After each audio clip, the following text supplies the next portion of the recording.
Of the day, I think, put it on a t-shirt, Carrie Tollefson, as we get I set for the final two races of the day. The women's mile. Stephanie Brokaw, Stephanie Purple Brown for many of us who have followed her career over the years. She's now a coach at Kansas State.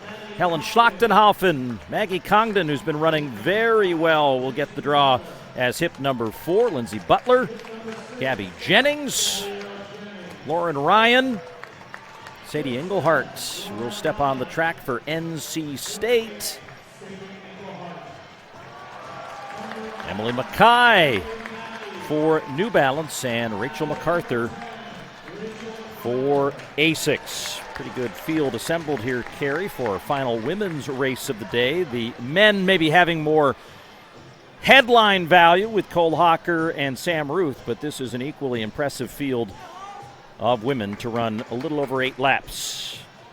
Yeah, at the I mile think our distance. eyes are on Emily Mackay, the world indoor bronze medalist from 2024. She said she feels like she's in the best shape that she's ever been at this moment in her season. So that is speaking a lot. She looked good at Millrose. But yeah, I think this is a really good field, and I think there might be some surprises. Ooh, surprises. We like surprises.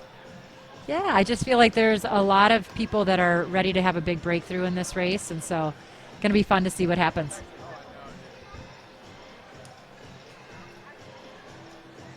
Well, they're all smiling at the start, though Maggie Condon broke that up. She's looking intense and ready to run. And Sadie Henderson on the inside. So that's the field for this ASICS Women's Mile. That single collegian. We'll keep an eye on Sadie Engelhart and where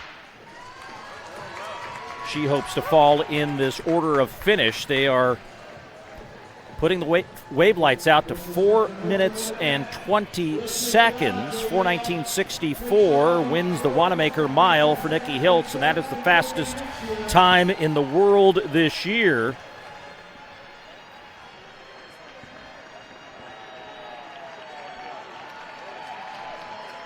And it's Henderson with Mackay. Going to settle in like clockwork. And MacArthur there in third, just ahead of the collegian Sadie Engelhart, who is a exceptional high school talent. And how many of those has Coach Hennis recruited over the years to NC State? Just keeps refilling the arsenal.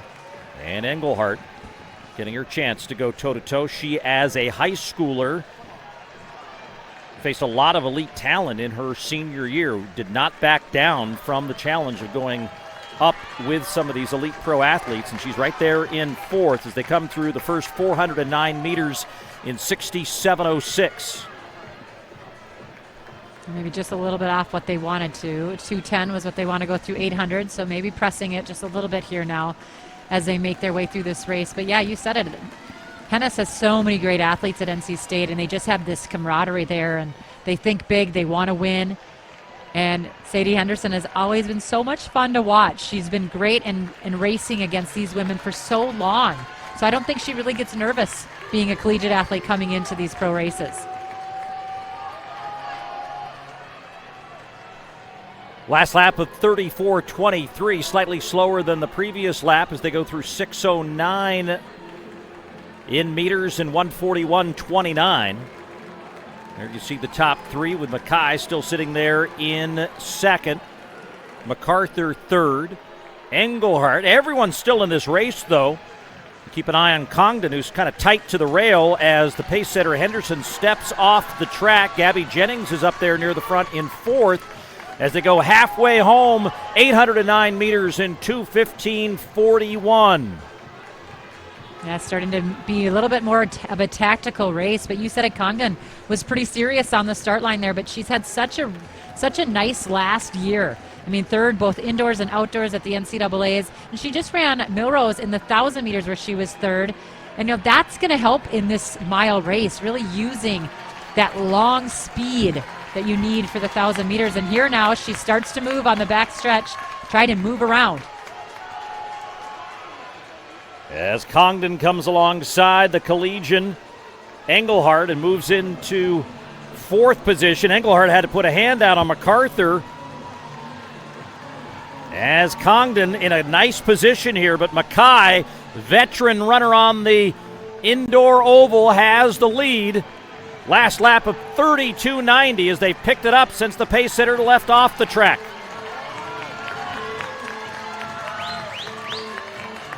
Well, you could see there Emily Mackay saw that Congdon was coming up on her shoulder, and she actually put a little bit of a surge in. She does not want to have her on her shoulder, even though Mackay is very good over 800 meters. She's coming down from running the 3,000 meters, so she's trying to run that kick out of Congdon. And Engelhardt is right there in third, so this is shaping up to be a fabulous last lap with Mackay, Congdon, and Engelhardt. And Mackay with the lead, trying to stretch it out now as they went through the last lap in 31.46. Single file to the backstretch. Mackay, Congdon, and Engelhardt. Well, Mackay told me she wanted to run fearless. She said this is all about coming out here. She set her mile PR at Millrose, but she wanted to come here and put it all on the line, and she is definitely doing that. Watch Engelhardt now move into second. The collegian running the race of her life, and this will be Emily Mackay winning in 4:22.43. That'll be number 7 in the world this year, and for Engelhardt, 4:23.84 is number 2 on the collegiate list this year.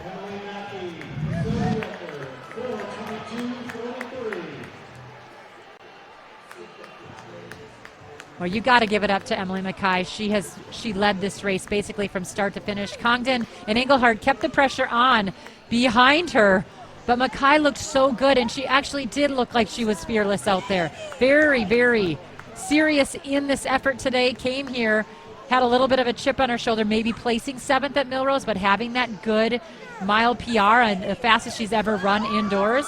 But she looks strong today. And there is Mackay, but let's also wrap our head around Engelhardt, even though I said it was number 2 in the collegiate ranks this year. It is also number 3 all-time collegiate performance.